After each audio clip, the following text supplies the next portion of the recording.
오늘 은혜 받으실 하나님의 말씀은 시편 146편의 말씀입니다. 시편 146편, 제가 가진 성경으로는 구약 908페이지입니다.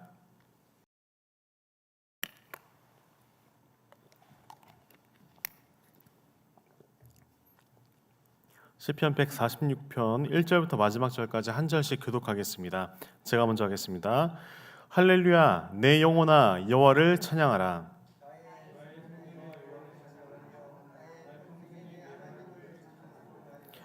귀인들을 의지하지 말며 도울 힘이 없는 인생도 의지하지 말지니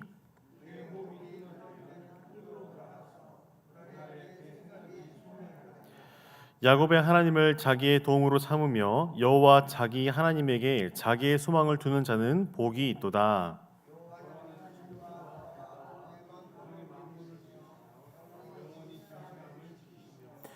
억눌린 사람들을 위해 정의로 심판하시며 줄인 자들에게 먹을 것을 주시는 이시로다. 여호와께서는 갇힌 자들에게 자유를 주시는도다.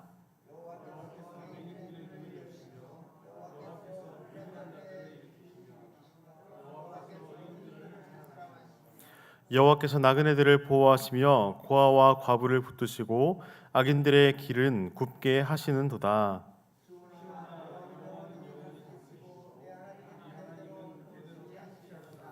할렐루야, 아멘.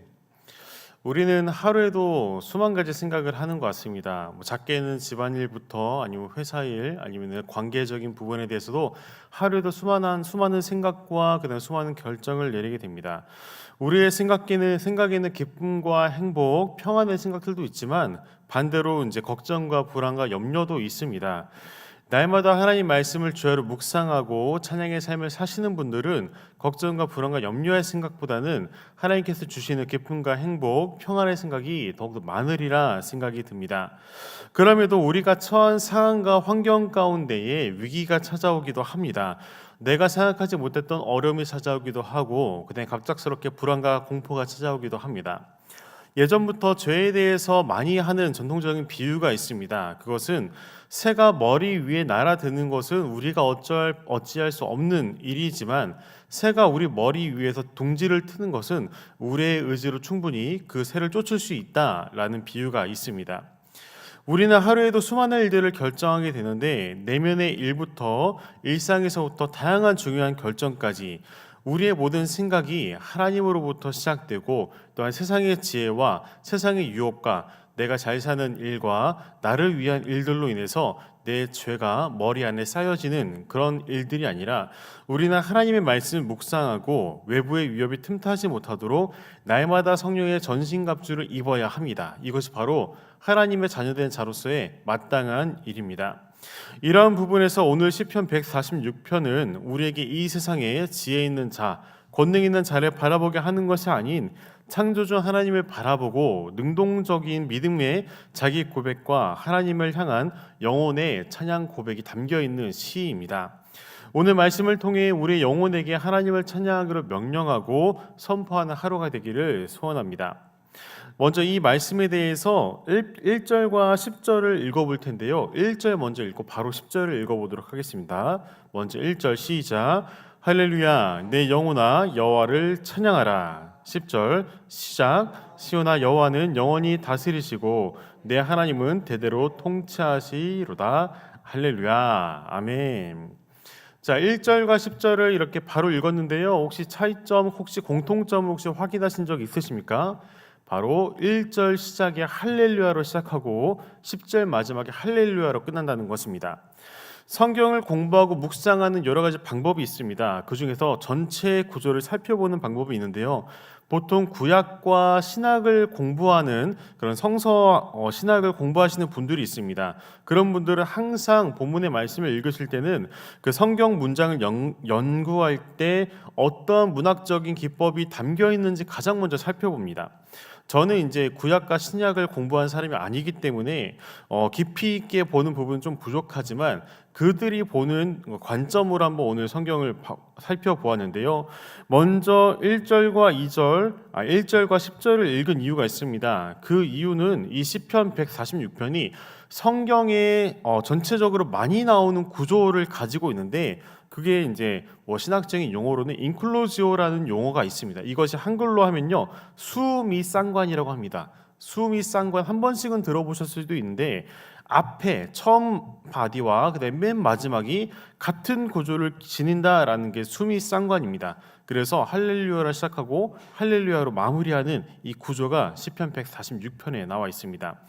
이 구조를 통해 알 수 있는 내용이 바로 이 시편이 할렐루야로 시작한다는 부분입니다. 그리고 할렐루야로 마무리하는 이 부분이 바로 1절과 10절에서의 처음과 끝이 할렐루야로 진행되기 때문에 나중에 있는 2절과 9절의 내용이 이 찬양의 명령 가운데에 진행되는 시라는 것을 여러분들이 알고 이 설교를 들으시면 더욱더 좋을 것 같습니다.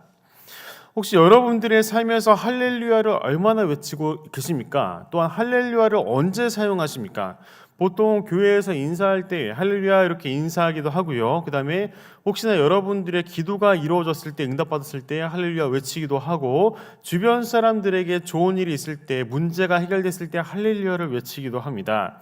자, 우리가 인사할 때 외에도 제가 여러분들께 할렐루야를 사용하는 방법을 오늘 하나 알려드리고자 이 설교의 제목을 잡았는데요, 바로 영혼에게 외치는 단어로서의 할렐루야입니다. 한번 저를 따라해 보시겠습니까? 할렐루야.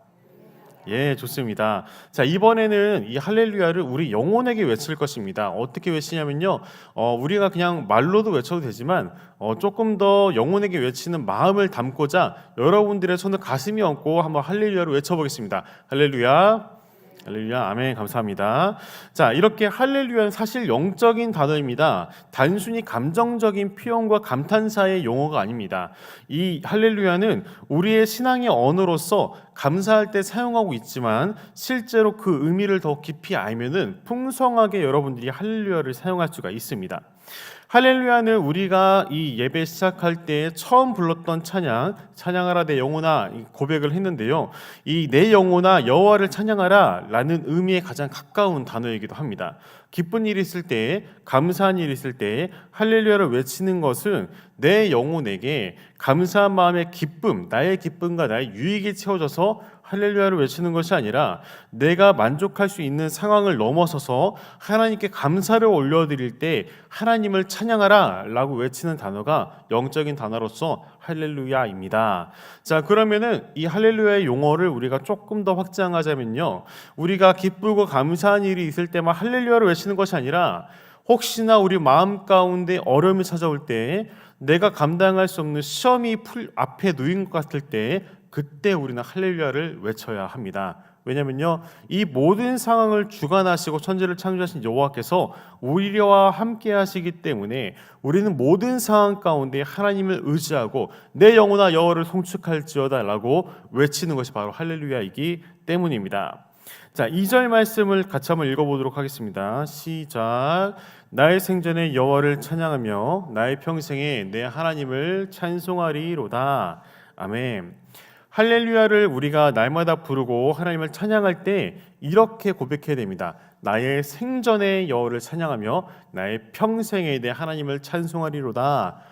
혹시 여러분들이 이 2절 말씀을 읽을 때 같은 말 아니야? 내 생전, 나의 영원한 생에, 내 평생에, 나의 평생에 하나님을 찬송하라. 이거 똑같은 말 아니야? 라고 생각할 수 있는데요, 이거를 이제 원어적으로 보면은 차이가 조금 있습니다. 자, 이것은 무엇이냐면은 나의 생전에라는 것은 내가 지금 살아있는 동안을 의미합니다. 지금 나의 현재 상태. 그래서 지금까지 나를 이끌어 오셨고 지금 내가 이 시간에 지금 나의 존재가 하나님을 찬양하겠다라는 것이 나의 생전의 여호와를 찬양하겠다라는 것이고요. 그 다음에 나의 평생에 내 하나님을 찬송하리로다 라는 부분은 어떤 내용일까요? 지금까지 나를 인도하신 하나님을 내 생전에 찬양했습니다. 그럼 내 평생에 하나님을 찬송하겠습니다 라는 내용은 앞으로 영원하신 하나님을 내가 찬양하겠습니다. 미래의 일에 대해서 선포하는 것입니다. 자, 이 말을 정리하면요, 어제나 오늘이나 또한 내일도 하나님을 변치 않고 찬양하겠습니다 라고 하는 내용입니다. 자, 어제나 오늘이나 내일이나 어디서 많이 들어보시지 않으셨나요? 예수 그리스도는 어제나 오늘이나 영영토록 동일하신 하나님이시다라는 말씀과 동일하게 우리는 그 하나님을 어제나 오늘이나 내일이나 계속해서 찬양해야 한다는 내용입니다. 자, 지금까지 나에게 생명을 주신 하나님, 그 다음에 앞으로 나의 삶에도 함께 하실 하나님을 찬양하겠습니다 라고 한 고백이 바로 이 2절의 말씀입니다. 하나님께서 이제 어제와 오늘 그 다음에 내일 찬양 드리겠다라고 우리가 고백하는 것은 우리를 구원하신 하나님을 의지해서 그 구원의 언약을 날마다 갱신하는 행위이기도 합니다.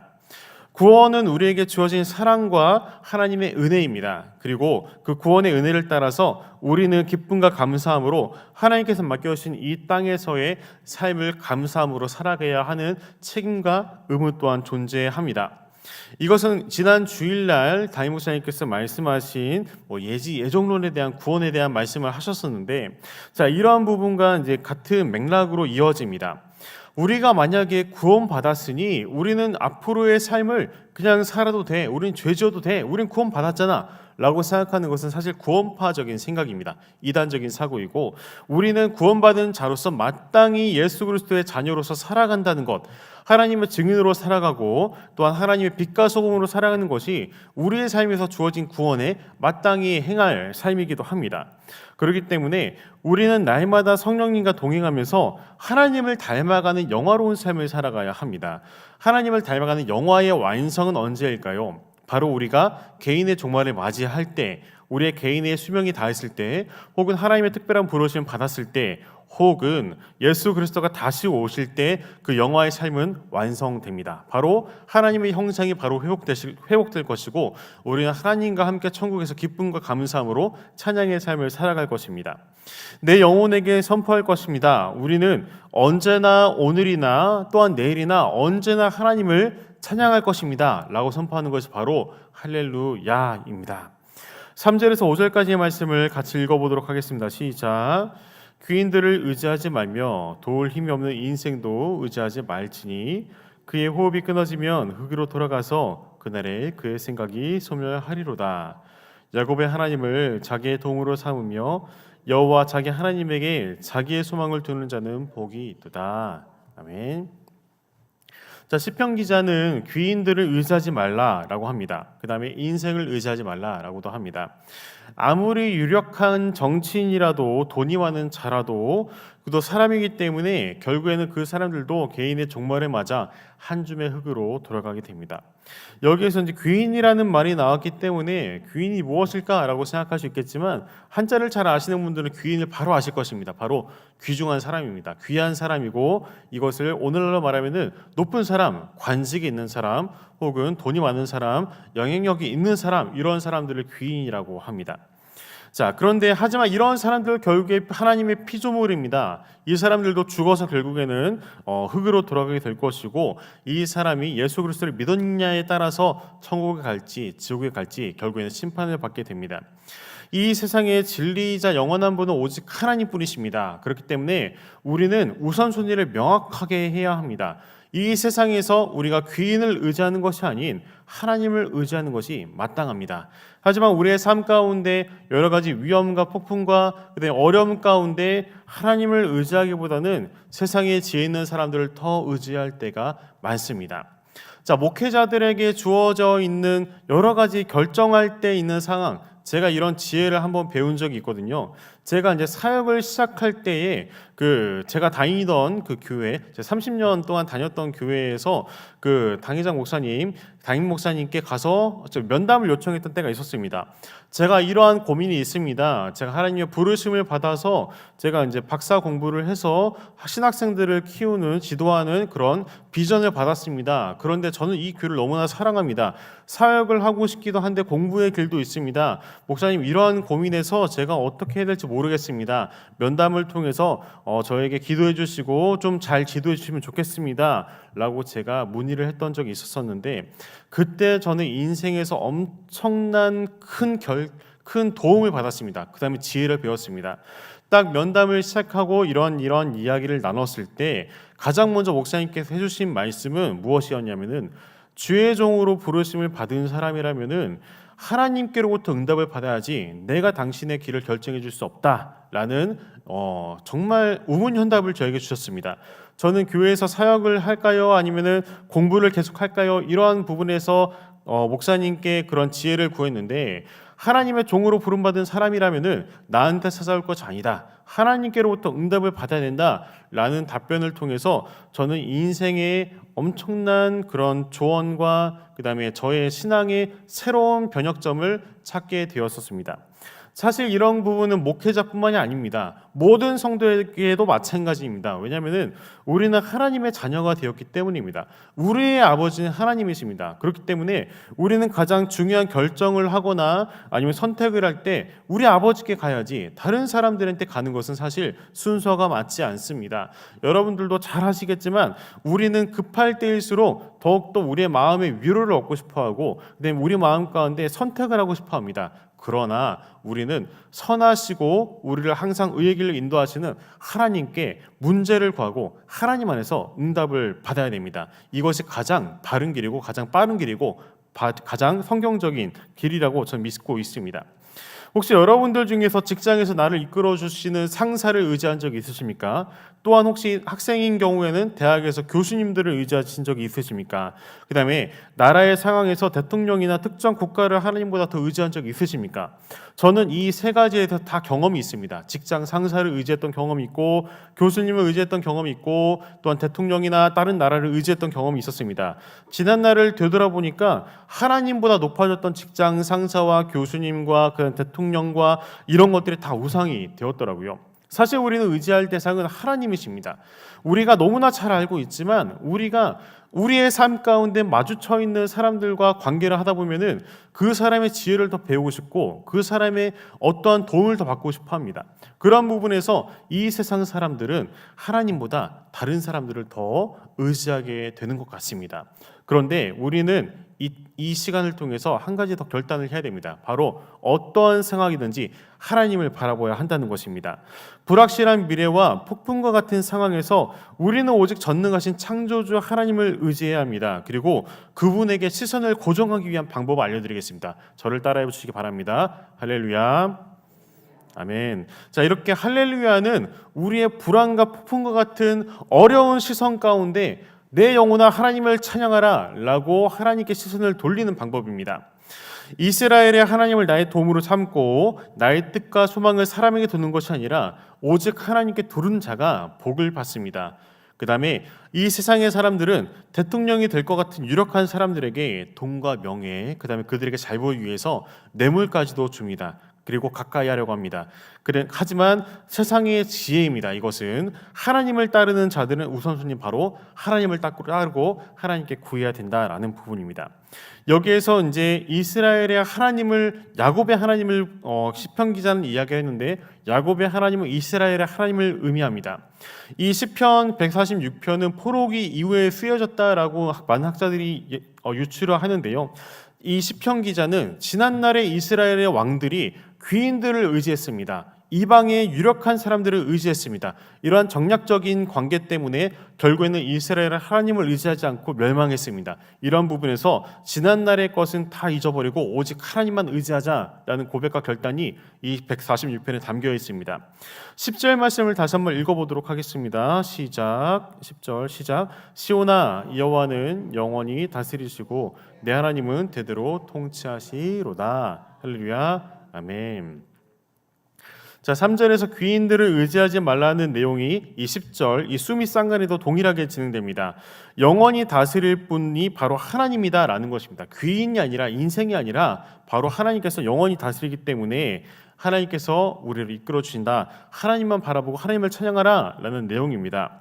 6절에서 9절까지의 말씀도 같이 읽도록 하겠습니다. 시작. 여호와는 천지와 바다와 그 중에 만물을 지으시며